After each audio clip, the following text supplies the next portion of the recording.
जो कर रहे हैं वो उन्हीं की शक्ति से कर रहे हैं, करवा भी वही रहे हैं और ताकत सामर्थ्य भी वही दे रहे हैं। कभी किसी भी अच्छे विचार या अच्छी क्रिया में अपने को भूल कर भी करता मत मानना, तो बुरी क्रिया कभी होगी ही नहीं। बात पकड़ो। यदि अच्छी क्रियाओं के कर्ता आप बनोगे तो बुरी क्रियाओं से बच नहीं सकते। अगर अच्छी क्रियाओं को देख रहे हो कि प्रभु करा रहे, तो बुरी क्रियाओं का संकल्प ही नहीं उदय होगा। अहम गलित हो गया तो अहम में ही तो सारे विकार रहते हैं। हर समय प्रभु के सामने कृतज्ञ रहो।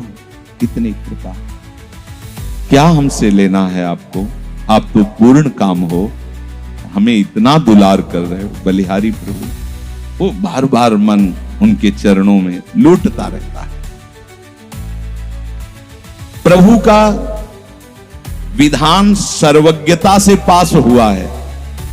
वो खूब आगे की, पीछे की, मध्य की सब बात सोच करके उन्होंने आपके लिए विधान किया है। पहले से उन्होंने आपका उस समय मंगल विधान सुनिश्चित कर दिया है। कैसी भी परिस्थिति हो, कभी ऊबना मत, घबराना मत, अधीर मत होना और अपने भगवत विश्वास में कमी मत आने देना। कैसी भी परिस्थिति हो, यह जरूरी है। ऊबना मत। बहुत हो गया, कष्ट सहते सहते कितना सहूं, नहीं। ये अगर ऐसा आ रहा है तो भी आप भगवद आश्रित नहीं हुए। नहीं, ऐसा आ ही नहीं सकता। बड़ा आनंद आता है, कष्ट में बड़ा आनंद आता है। पूरा का पूरा मन, इंद्रियां केवल प्रभु में होती, क्योंकि कष्ट में कोई विषय की इच्छा तो होती नहीं किसी को भी। भारी पीड़ा है तो सब उसी में होती। जिसने अभ्यास किया है भगवत चिंतन का, आश्रय है प्रभु का, तो कष्ट में भाग के कहां जाएगा? उसी में तो एकदम तन्मय हो जाता है मन, इंद्रिया।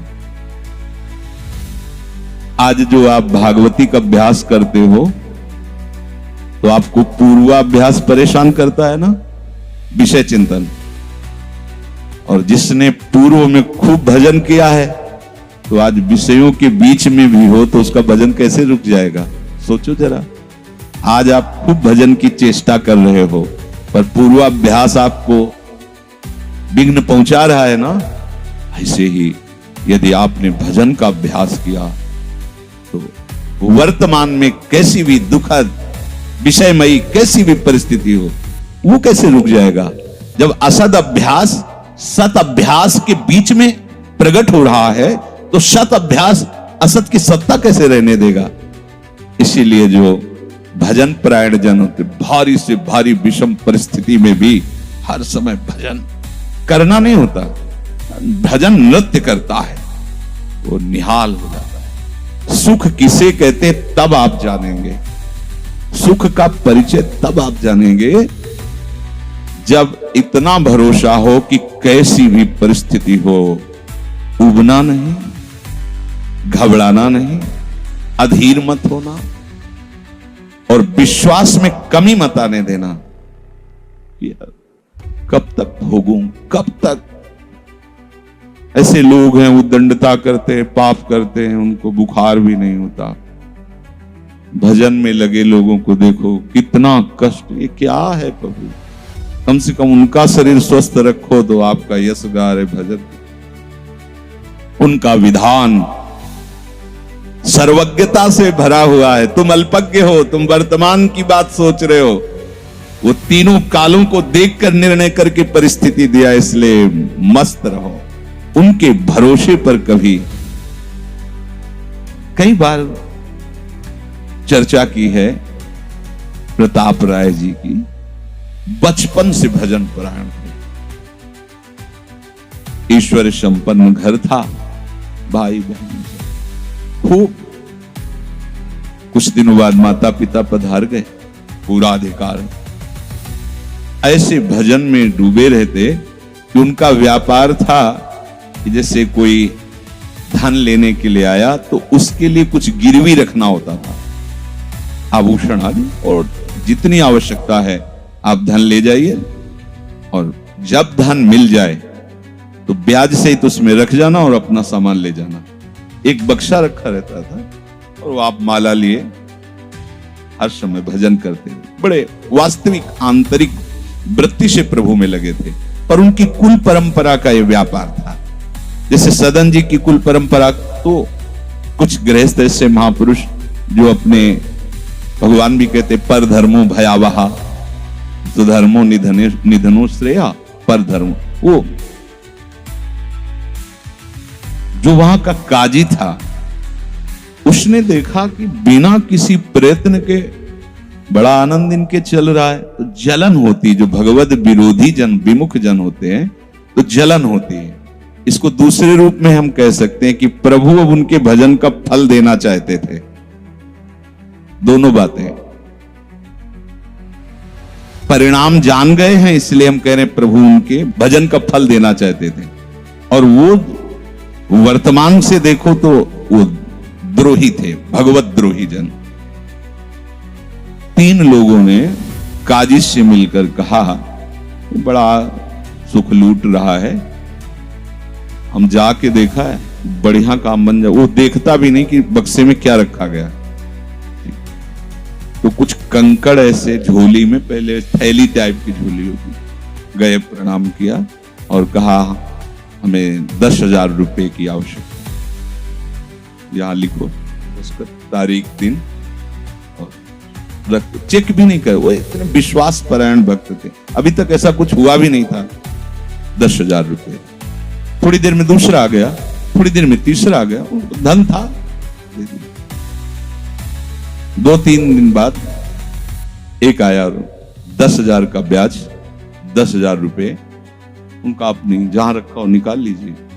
थैली निकाली और 2500 लोगों को पहले से काजी ने वहां भेज रखा था, सबके सामने डाले। देखो कितना पाखंडी है, हमारी सोने की सब जो आभूषण थे सब हटा के देखो इसमें पत्थर रख दिया। और वो तले दूसरा आ गया, और प्रताप राय जी आपसे ये 10,000 रुपए, ये आपका ब्याज का पैसा। उसे अरे हाँ मेरे भी स्वर्ण, तीसरा है। फिर अब तो जितने गांव वाले थे जो श्रद्धा करते थे कि भक्त है, बड़ा उनका सम्मान था, सब उनके मुंह पे निंदा करने लगे। तिलक लगाए बैठे हो, कंठी बांधे हो, नाम जप करते, तुम्हें शर्म नहीं आती? तभी हम लोग सोचते थे कि कुछ करते हो, नहीं इतना माला माल हो रहे हो, ऐसी बेईमानी तुम करते हो। काजी आ गया, उसने कहा तुम रिपोर्ट लिखाओ। रिपोर्ट लिखाई गई, बादशाह के पास रिपोर्ट पहुंचा गई। उन्होंने कहा ऐसे पाखंडी को बंदी बना लिया जाए, सारी संपत्ति जब्त कर ली जाए। प्रताप राय जी ने जब सुन, अवाक, मतलब पत्नी से कहा कि ठाकुर जी की सेवा में बाधा ना पहुंचे, तुम ठाकुर जी को लो, पीछे के मार्ग से निकल जाओ, कुछ भोग सामग्री आभूषण और ठाकुर जी को लेकर चले। पत्नी ने ऐसा किया, साथ एक बर्तन भी नहीं रहने दिया और उनको हथकड़ी डाल करके जेल में पहुंचा दिया, सब लूट लिया, सब नष्ट भ्रष्ट कर दिया।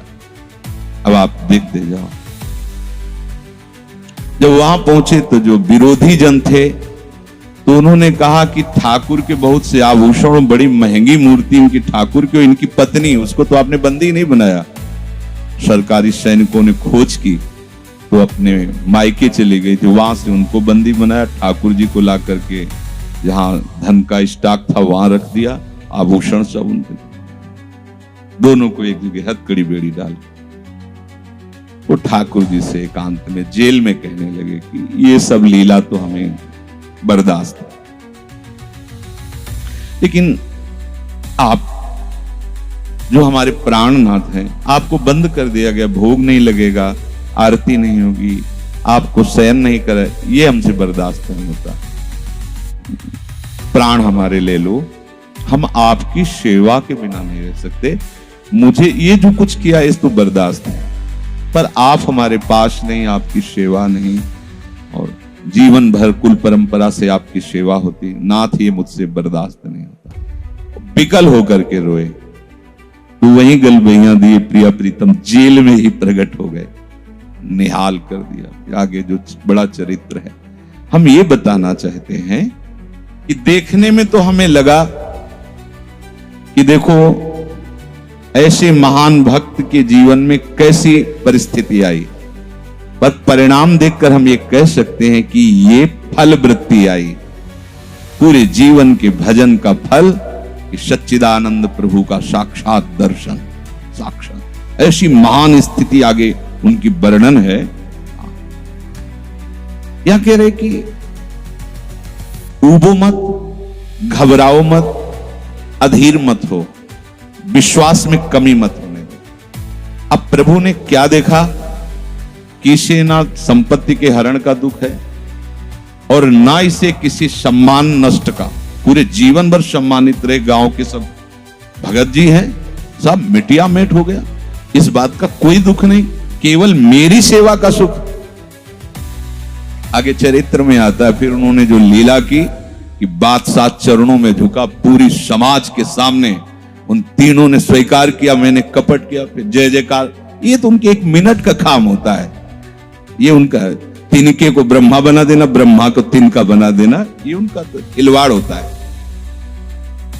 इसलिए कभी विश्वास कम मत करना, क्योंकि ऐसी परिस्थिति आ सकती है कि आपको लगेगा कि अगर भगवान होता, मान लो वहीं थोड़ा सा नकारात्मक सोच कर ली जाए कि ऐसा क्या, जीवन भर आपसे प्यार करके भजन इतनी भारी बेइज्जती, ऐसा ऐसा। भक्त अगर ऐसा चिंतन करता तो शरणागति नहीं, क्योंकि शरणागति में विपरीत चिंतन की जगह नहीं होती, शरणागति में संशय नहीं होता। उसकी कृपा के असंख्य रूप हैं, वो आवश्यकता अनुसार जब जहां जैसे चाहेगी वैसा रूप रख लेगी।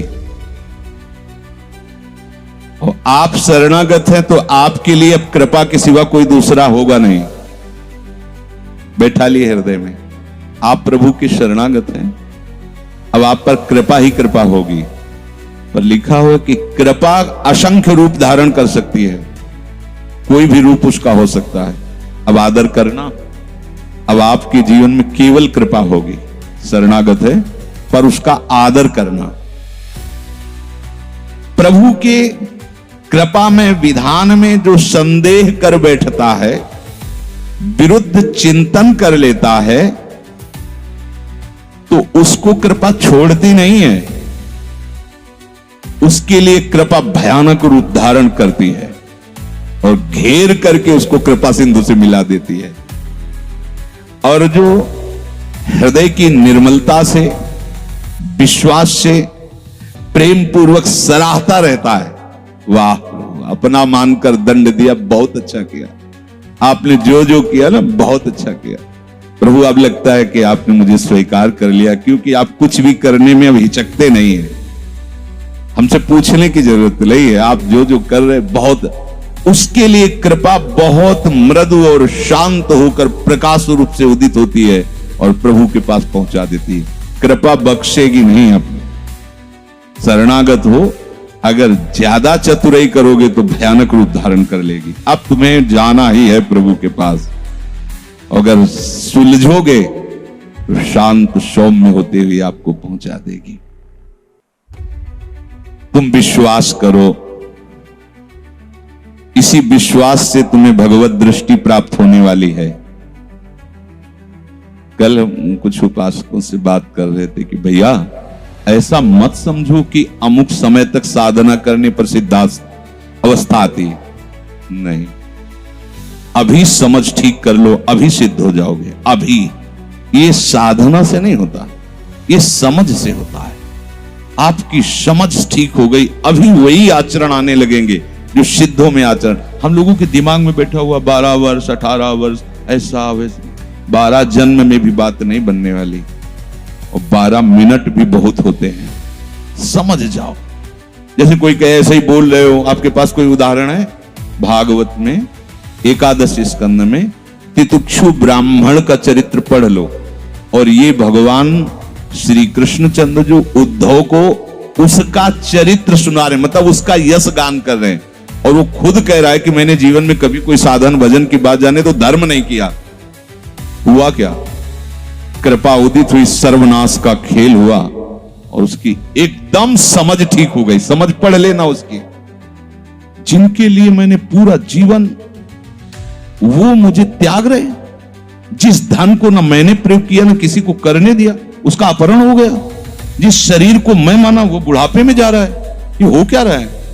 समझ ठीक हुई, उसी समय वो ऐसी स्थिति का महापुरुष हो गया कि भगवान उसका यशगार। बोलो क्या साधना? समझ। रत्नावती जी ने क्या साधना की? दासी ने जब बताया तो हिमालय में जाके उन्होंने पद्मासन लगा के कोई साधना की क्या? दासी ने बताया कि सबका प्रीतम परम सुंदर करुणामय बिहारी जो है, बस समझ पकड़ लिया बिहारी जी। और महान सिद्ध। अपने लोग ऐसी धारणा बनाए हुए कि धीरे धीरे विषय छूटेगा, कामनाएं छूटेंगी, इतने वर्ष कम से कम, ऐसा वैसा। कुछ नहीं, अभी एकदम स्वीकार करो, आनंद पूर्वक चल दो। स्वीकृति का सारा चमत्कार है, अंदर से स्वीकार कर लो। अब तुम्हें ध्यान दीजिए, वही पदार्थ, वही परिस्थिति, वही कार्य प्राप्त होगा जिससे तुम्हारा मंगल होगा। काहे को खोपड़ी लड़ाते हो? कितना आनंद है। वही पदार्थ, जय राधा।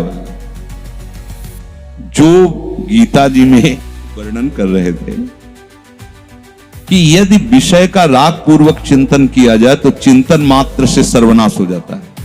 उसी के आगे श्लोक का वर्णन किया कि यदि राग द्वेष रहित होकर विषय का सेवन किया जाए तो हृदय की स्वच्छता, हृदय का प्रसाद, और प्रसादे सर्व दुखा नाम हानिरस्य उपजाय। बात पकड़ो। अब तुम्हें वही पदार्थ, वही क्रिया, वही सानिध्य मिलेगा जिससे तुम्हें मंगल में भगवान के दर्शन की योग्यता प्राप्त होगी। अच्छा बताओ, छोटा सा बच्चा जिसके पंख नहीं निकले वो क्या करेगा?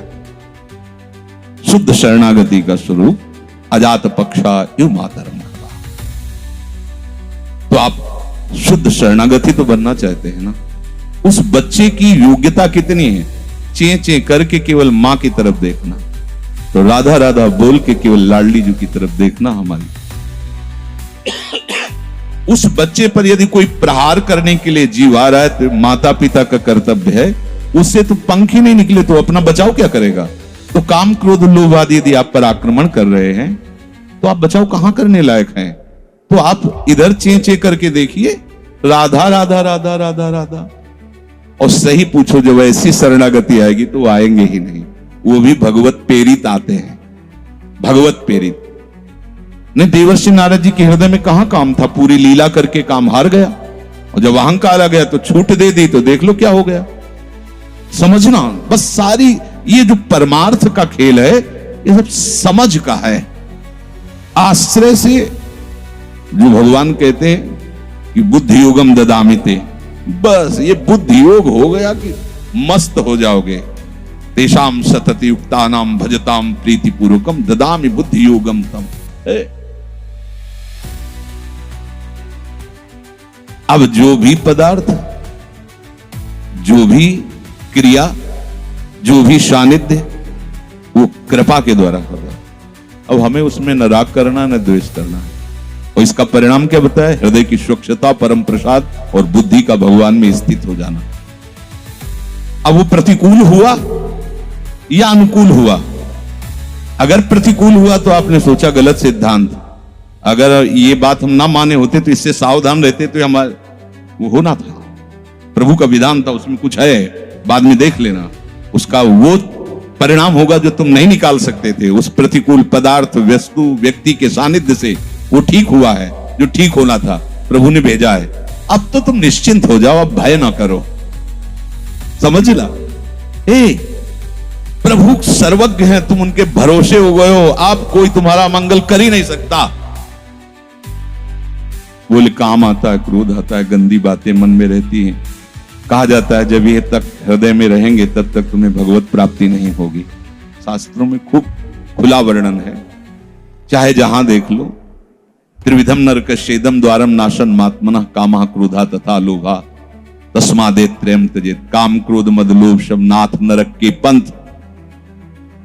पर इसके बीच की हम एक रहस्यमयी बात आपको बताते हैं।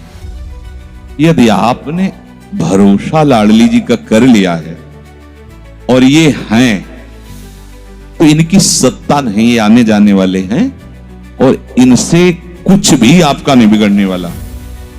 भरोसा इनका, ये तर्क वितर्क की बातें नहीं है, ये श्रद्धा विश्वास की बातें हैं। और धीरे धीरे एक दिन आप महात्मा बन जाओगे। देख लेना, विश्वास करना। कुछ बातें ऐसी होती जो यहां की होती हैं, क्योंकि पूरा जीवन जिए हैं, उसको देखा है। पढ़ी लिखी बातों को जब तक अनुभव में नहीं किया जाता तो ठीक से समझ में नहीं आती। अब जैसे ये बात केवल समझ में आ जाए कि निर्विकार हृदय ही भगवत प्राप्ति की योग्यता, बढ़िया बढ़िया शब्द है, लेकिन जीवन में देखा है कि इसमें विकार है। जीवन में देखा है इसमें बहुत सी घृणित बातें रही और कसर रखा नहीं साधन में, भजन में, साधन में, उपासना में। गुरु कृपा से छूट नहीं दी। जीवन हो गया 5 मिनट भी इसको छूट नहीं दी। हर समय जैसे दुश्मन पर सवार रहे। देखो बीमार हैं, बुखार, ये दुनिया का सब नाट, छूट नहीं है। अगर थोड़ी भी सांस है, चलने की हिम्मत है तो चलेंगे। ऐसा नहीं कि बीमार हूं पड़ा, नहीं, हिम्मत है तो बैठेंगे, चिंता नहीं। पर विकार देखा है, काम भी देखा है, क्रोध भी देखा है, 20 वर्ष बाद भी ममता को भी देखा है। अब हम क्या करें? निराश होकर बैठ जाएं क्या? नहीं। तो भगवत प्राप्ति तो होगी नहीं। 20 वर्ष से चलते रहे, ममता भी देखा पीछे, काम भी देखा, क्रोध। अब क्या करें? बिल्कुल निराश मत होना। ये वो विधान चल रहा है जो आपको सच्ची शरणागति में पहुंचाएगा। पक्का, बिल्कुल ये अनुभव की बात कह रहा हूं, इसमें कोई क्यों में करने की जरूरत नहीं। आपको निश्चित भगवत प्राप्ति होगी। काम क्रोध ये स्फुरित होते रहें तो भी आपको निश्चित भगवत प्राप्ति होगी, क्योंकि आपने आश्रय लिया है लाडली लाल का। इस पर किसी का तर्क नहीं चलेगा। जैसे कोई कहे तुम्हारे कहने से होता है, पता नहीं तुम्हारी छाती का अनुभव गलत हो तो ठीक वैसे ही विषयों का सेवन करने वाला सुग्रीव, ठीक वैसे ही मदांध बाली, वो नहीं जानता भगवान को। भगवान सुग्रीव नहीं जानता। हनुमान जी कहते हैं कि महापराक्रमी चक्रवर्ती सम्राट महाराज दशरथ जी के पुत्र भगवान श्री राम हैं। इनसे मित्रता कर लो तो तुम बाली के भय से क्या, कोई भी तुम्हें भयभीत नहीं, काल भी भयभीत नहीं कर सकता। हनुमान जी पर विशेष श्रद्धा और विश्वास सुग्रीव का था, बहुत प्रीत है। एक तरह से उनके मंत्री हित, जैसा वो आदेश करते तो वैसा। एक भक्त पर विशेष श्रद्धा ने प्रभु से मित्रता करवाई, सामने अग्नि को साक्षी करके। ये इसके सुग्रीव के लिए नहीं, अग्नि को साक्षी करवाया भगवान के लिए कि आप निर्वाह करना। हनुमान जी बहुत भक्त चतुर होता है। फिर भी वो कह रहा कि ये मार देंगे बाली को। हनुमान जी कैसी बात करते हो, इन पर संशय करते हो? बोले नहीं, अगर ये हमारा संशय मिटा दे तो मैं भय रहित हो जाऊं। क्या? ये ताड़ के वृक्ष हैं, एक बाण में ही एक दुंदुभी राक्षस जो क्या था उसकी अस्थियां और ताड़ को बेच दें तो मैं मान लूंगा कि बाली को मार सकते हैं। भगवान का अमोघ, हा मेरे प्रीतम, ये भक्ति है। एक महान भागवत शरणागत करवा रहा है, एक महान भागवत, लेकिन वो अपनी हर बात में प्रभु को जब खरा देख लेता है, वो अपना कहीं खरा नहीं है। आप देखते जाओ, भगवान ने बाली का उद्धार किया। जब प्रभु का तीर उसके हृदय में धसा हुआ है, प्रभु को देखा तो हृदय प्रीति, मुख वचन कठोरा।